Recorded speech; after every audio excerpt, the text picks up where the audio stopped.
કેમ છો? ધોરણ 12 ચેપ્ટર નંબર 12 આલ્ડીહાઇડ કીટોન અને કાર્બોક્સિલિક એસિડ સંયોજનો. વિદ્યાર્થીઓ, આજે લઈશું પરિવર્તનોનો મહત્વનો એક લેક્ચર. પરિવર્તનો એટલે એવું સમજવું કે ચેપ્ટરની દરેક પ્રક્રિયાનું રિવિઝન થઈ જાય. ચેપ્ટરના પહેલા ભાગમાંથી કોઈક એક સ્ટેપ હોય, વચ્ચેનામાંથી બીજું સ્ટેપ હોય વગેરે. તો પરિવર્તનો એને આવડે ખાસ જેને ચેપ્ટરનો સમગ્ર વ્યૂ ખ્યાલ આવતો હોય. શરૂઆત કરીશું વિદ્યાર્થીઓ. પહેલું પરિવર્તન બેન્ઝાઇલ બ્રોમાઇડમાંથી ફિનાઇલ ઇથેનોઇક એસિડ. તો અમુક હું તમને ટ્રિક્સ આપતો રહીશ જેને તમે ધ્યાનમાં લેજો. બેન્ઝાઇલ બ્રોમાઇડ જે આપેલું છે એનું સૂત્ર દોરવાનું.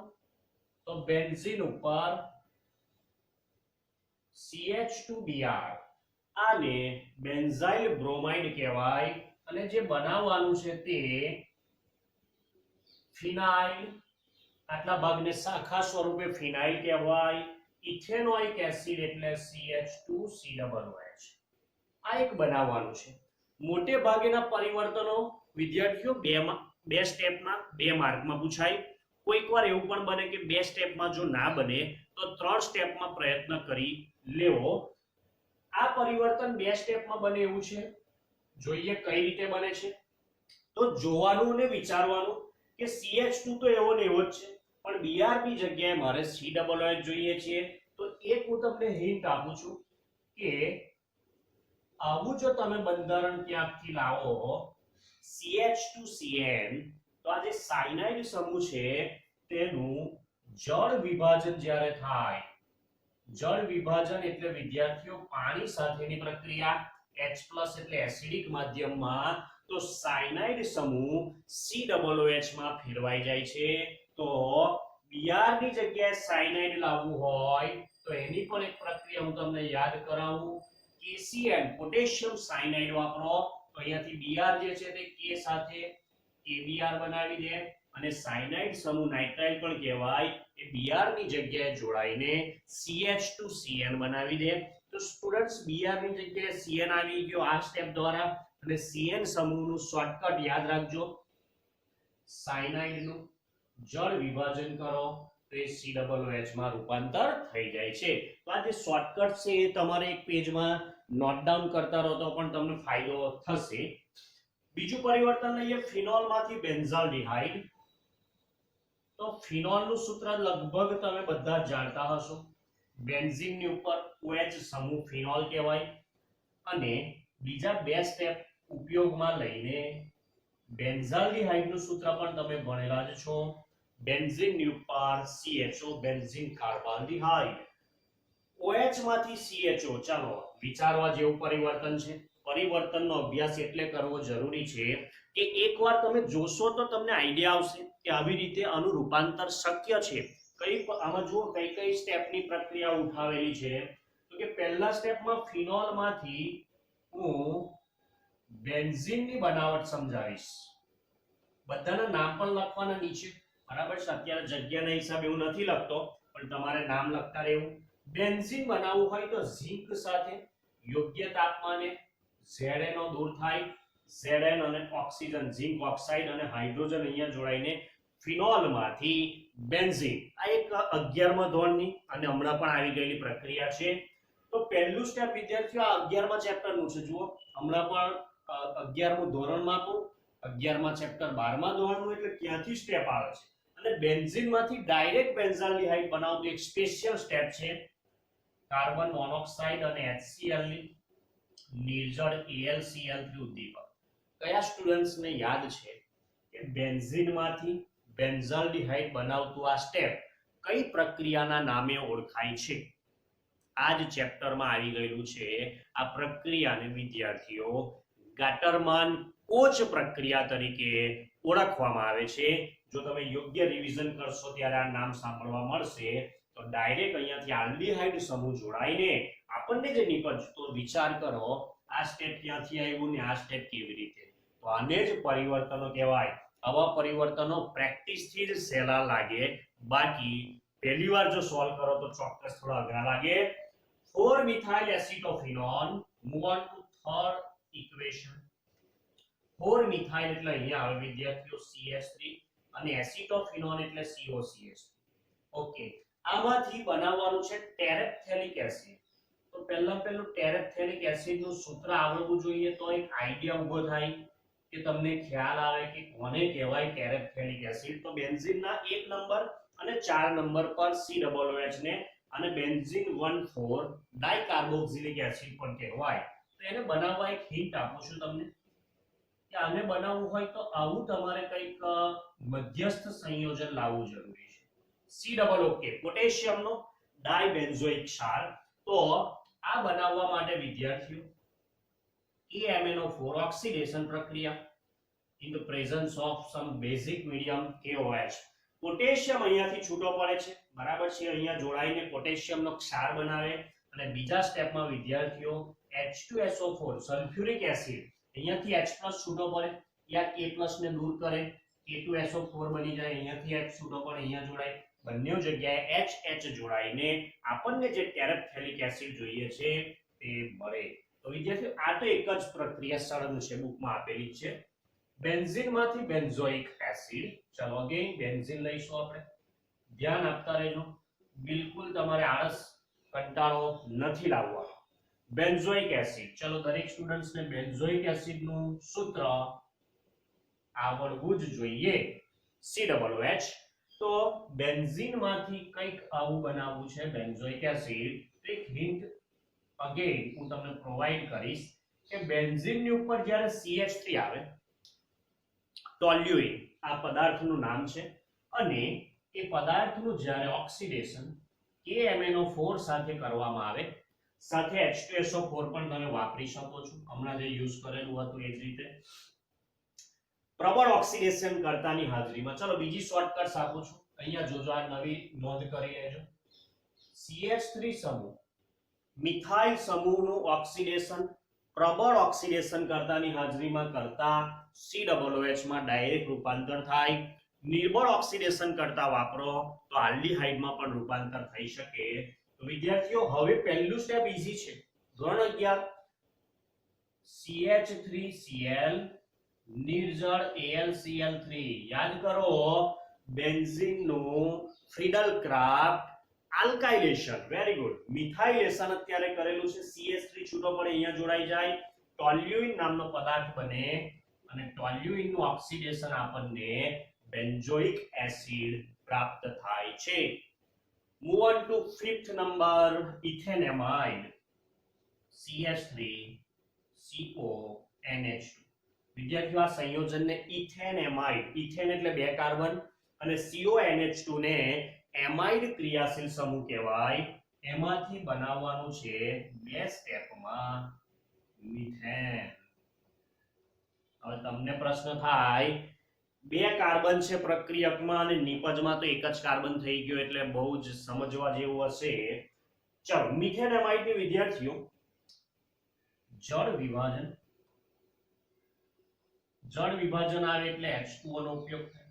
પાણી સાથેની પ્રક્રિયા દરમિયાન જુઓ શું થાય છે, અહીંયાથી બંધ તૂટે, પાણીમાં 2 આયન છે H અને OH, હાઇડ્રોજન NH2 સાથે જોડાઈને એમોનિયા બનાવી દે, વત્તા અહીંયા વધેલો CH3 COO, અહીંયાથી જો એમોનિયા H સાથે બનીને છૂટો પડી ગયો તો પાણીમાં વધેલો OH NH2 ની જગ્યાએ જોડાઈને CH3 COOH, બરાબર છે, ઇથેનોઇક એસિડ. વચ્ચેનું સ્ટેપ છે ઇથેનોઇક એસિડ બને. ઇથેનોઇક એસિડમાંથી મિથેન બનાવવું હોય તો NaOH અને કેલ્શિયમ ઓક્સાઇડ સાથે 2 વખત પ્રક્રિયા કરવી પડે. 11મું ધોરણ. આ પ્રક્રિયાને ડીકાર્બોક્સિલેશન કહેવામાં આવે. ડીકાર્બોક્સિલેશન એટલે પ્રક્રિયા દરમિયાન જુઓ CO2 વાયુ મુક્ત થાય, આ તમને મેં સર્કલ કરી આપ્યું, CO2 કાર્બન ડાયોક્સાઇડ વાયુ મુક્ત થાય તો આ H જે છે તે અહીંયા જોડાઈ જાય, તો બોલો શું બની જશે, CH4 મિથેન. તો વિદ્યાર્થીઓ બહુ અગત્યનું આ પરિવર્તન હતું 5મા નંબરનું. તો પાંચેય પરિવર્તનને સમજી લો, સરસ મજાની નોટમાં લખીને પ્રેક્ટિસ પણ કરી લો. સ્ટુડન્ટ્સ હવે લઈશું 6થા નંબરનું પરિવર્તન, પ્રોપેનોનમાંથી પ્રોપેન.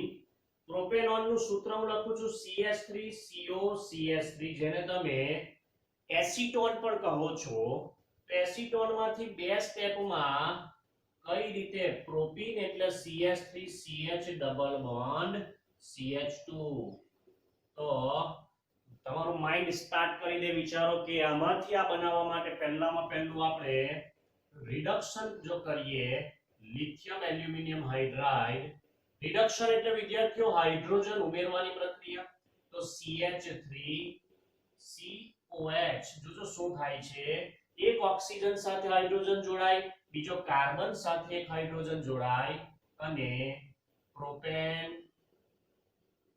2 ઓર તો આ એક રિડક્શન ની પ્રક્રિયા તમને બુકમાં મળી જશે પ્રોપેનોન એટલે કે એસિટોન માંથી શું આપણને ફાયદો થાય આની બનાવટથી તો કે બીજું સ્ટેપ છે સાંદ્ર H2SO4 સાથે 443 કેલ્વિન તાપમાન નિર્જળીકરણ આ પ્રક્રિયાને હું નામ આપું છું નિર્જળીકરણ નિર્જળીકરણ એટલે વિદ્યાર્થીઓ પ્રક્રિયા દરમિયાન પાણીનો અણુ દૂર થાય અને એ પાણીનો અણુ ક્યાંથી દૂર થાય જરા ચેક કરજો અહીંયાથી OH અહીંયાથી H જો આ જે બે સર્કલ કરેલા છે H એક અહીંયાથી હાઇડ્રોજન બીજો OH અહીંયાથી H અને OH બોલો પાણી દૂર થાય તો CH3 અહીંયા વધે CH અહીંયાથી હાઇડ્રોજન જાય એટલે વધે CH2 અને એ બે વચ્ચે વિદ્યાર્થીઓ દ્વિબંધ બનીને પ્રોપીન સંયોજન પ્રાપ્ત થાય તો આમાં છે સહેલું એકવાર તમને આખી પ્રક્રિયા આપી દઈશ તો સહેલું જ લાગશે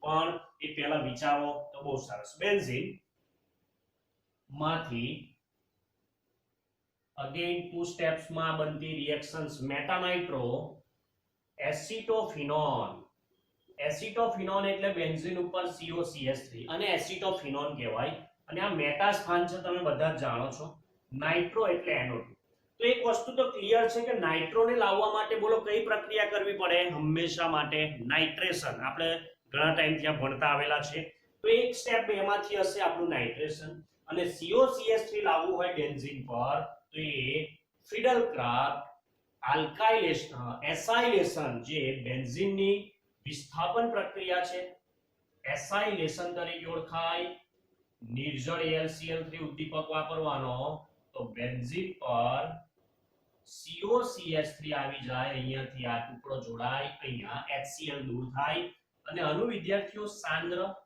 HNO3 સાંદ્ર H2SO4 ઉદ્દીપકની હાજરીમાં નાઇટ્રેશન કરતા NO2 સમૂહ છૂટો પડે અને આ મેટા પ્રેરિત અસર ધરાવે એટલે મેટા નાઇટ્રો એસિટોફિનોન તો આ એકદમ સહેલું રિએક્શન કહેવાય મારી દ્રષ્ટિએ આવા પરિવર્તન સહેલા કહેવાય બાળકો આ એક બહુ મહત્વનું ઇમ્પોર્ટન્ટ મને લાગે છે બેન્ઝાલ્ડિહાઇડમાંથી બેન્ઝોફિનોલ અને ત્રણ સ્ટેપમાં આપણે બનાવવાનો થાય છે બેન્ઝાલ્ડિહાઇડ એટલે વિદ્યાર્થીઓ CHO એને જરા હું સિસ્ટમેટિક લખું તો ડબલ બોન્ડ લો અને H આવું પણ લખી શકાય જોતા રહેજો એની વિદ્યાર્થીઓ બેન્ઝોફિનોલ બરાબર એનું સૂત્ર હું તમને અહીંયા લખી આપું કે આપણે આવા સંયોજનને બેન્ઝોફિનોન કહીએ કે બે બેન્ઝીનની રિંગ વચ્ચે કીટોન સમૂહ એટલે બે બેન્ઝીનની રિંગ જોઈએ એટલે એક તો મેં તમને પહેલાં સમજાવ્યું કે ગ્રિગ્નાર્ડ પ્રક્રિયક વાપરીશું ફિનાઇલ મેગ્નેશિયમ બ્રોમાઇડ સાથે બેન્ઝાલ્ડિહાઇડની પ્રક્રિયા આ એક ગ્રિગ્નાર્ડ જ છે પણ કયા પ્રક્રિયકો યુઝ કરવા એ માઇન્ડ દોડાવવું પડે બેન્ઝાલ્ડિહાઇડ સાથે ફિનાઇલ મેગ્નેશિયમ પ્રક્રિયા કરતા જુઓ શું થાય છે આ જે CHO સમૂહ છે એમાં ઓક્સિજન સાથે હંમેશા MgBr જો ગ્રિગ્નાર્ડ તમને ખ્યાલ આવી ગયો હોય તો અને કાર્બન સાથે બાકીની બેન્ઝીનની રિંગ જોડાય તો આ બેન્ઝીનની રિંગ ફિનાઇલ સ્વરૂપે કાર્બન સાથે જોડાય અને OMgBr અહીંયા જોડાય આગળનું સ્ટેપ હું આ બાજુ લખીશ વિદ્યાર્થીઓ આગળનું સ્ટેપ નેક્સ્ટ સ્ટેપ કે અહીંયાથી વિદ્યાર્થીઓ જળ વિભાજન એટલે પાણી સાથેની જ્યારે આપણે પ્રક્રિયા કરીએ છીએ ત્યારે બંધ તૂટે અહીંયાથી અને MgBr જે છે તે પાણીમાં રહેલા OH સાથે MgOH Br બનાવી દે અને પાણીમાં વધેલો H+ એ વિદ્યાર્થીઓ અહીંયા જોડાઈ જાય તો જો COH H તો એક સ્ટેપ હજુ બાકી છે, મેં કીધું એમ 3 સ્ટેપમાં. તો સ્ટુડન્ટ્સ અહીંયા આલ્કોહોલ સ્વરૂપે આપણને એક નિપજ પ્રાપ્ત થઈ અને હવે છેલ્લું સ્ટેપ કે આ સ્ટેપને હું ઓક્સિડેશન નામ આપીશ કે MnO4 ની હાજરીમાં ઓક્સિડેશન દરમિયાન ઓક્સિજન ઉમેરાય અથવા હાઇડ્રોજન દૂર થાય. અત્યારે બે હાઇડ્રોજન HH દૂર થશે, H2 વાયુ મુક્ત થશે, તો શું વધ્યું? તો કે અહીંયા બેન્ઝીનની રિંગ વધી, અહીંયા વિદ્યાર્થીઓ કાર્બન વધે છે. ઓક્સિજન સાથે અને હાઇડ્રોજન કાર્બન સાથે હાઇડ્રોજન દૂર થાય છે એટલે દ્વિબંધ બને છે અને અહીંયા પણ બેન્ઝીનની રિંગ વધે છે. તો વિદ્યાર્થીઓ જુઓ, સમજો અને કયું સ્ટેપ ક્યાંથી ક્યાં જાય છે ને. તો આ પહેલું સ્ટેપ હતું એ ગ્રિગ્નાર્ડનું મધ્યસ્થ નિપજ કહેવાય આને. બીજું સ્ટેપ હતું એ પણ ગ્રિગ્નાર્ડનું છે, જળ વિભાજન કહેવાય એને. આલ્કોહોલ જેવી નિપજ તમને દેખાય. પણ નવું એડિશનલ સ્ટેપ હતું આમાં કે આ હાઇડ્રોજનને દૂર કરો તો જ તમને આ બને. આ સંયોજનને બેન્ઝોફિનોન કહેવાય. તો સ્ટુડન્ટ્સ આવા પરિવર્તન તમારે તૈયાર કરવાના છે. જુઓ, તમારે માઇન્ડ દોડાવવું પડે, તમારી સમજણ અહીંયા ક્લિયર કરવી પડે, તો તમે સરસ મજાનું પરિવર્તન લખી શકો છો. બે સ્ટેપ સાચા હોય તો જ 2 માર્ક્સ મળે, એક સ્ટેપ સાચું હોય તો 1 માર્ક્સ મળે. ઉદ્દીપક, તાપમાન, પ્રક્રિયક લખવા જરૂરી છે તો તમને પૂરા માર્ક્સ પ્રાપ્ત થાય. બેન્ઝોઇક એસિડમાંથી બેન્ઝાલ્ડિહાઇડ, પ્રોપેનોઇક એસિડમાંથી પ્રોપેનેમાઇડ, ઇથેનાલમાંથી લેક્ટિક એસિડ, 1 બ્રોમો 3 નાઇટ્રોબેન્ઝીનમાંથી 3 નાઇટ્રોબેન્ઝોઇક એસિડ. સરસ મજાના 4 પરિવર્તન, વધારે નથી, માત્ર 4 પરિવર્તન છે કે દરેક સ્ટુડન્ટ્સ જાતે ટ્રાય કરે. ચારેયના આન્સર બુકમાં છે જ, ચારેયના સ્ટેપ્સ તમે બુકમાં શોધી શકો છો. જોઈને બુકમાંથી શોધીને પણ તમે આન્સર સોલ્વ કરી શકો છો. પણ દરેક જાતે સોલ્વ કરે અને મને એનો ફોટોગ્રાફ્સ સેન્ડ કરી આપે. જો ના આવડે તમને 4 માંથી કોઈ પણ પરિવર્તન તો તમે મને પૂછી શકો છો, હું તમને એનો આન્સર સમજાવીશ, સોલ્વ પણ કરાવીશ. તો સ્ટુડન્ટ્સ, પરિવર્તનને લગતો આપણો આ એક મહત્વનો વિડિયો આપણે અહીંયા પૂર્ણ કરીશું. કેમિસ્ટ્રીના અગત્યના ટોપિક્સ હજુ પણ આ ચેપ્ટરના કન્ટિન્યુ જ રહેશે, એટલે આ ચેપ્ટર સાથે જોડાયેલા રહેજો. નવો વિડિયો આવે ત્યાં સુધી પાછલા વિડિયોનું વિદ્યાર્થીઓ પુનરાવર્તન એટલે કે રિવિઝન કરતા રહેજો. મળીશું વિદ્યાર્થીઓ નવા વિડિયોમાં. Thank you very much.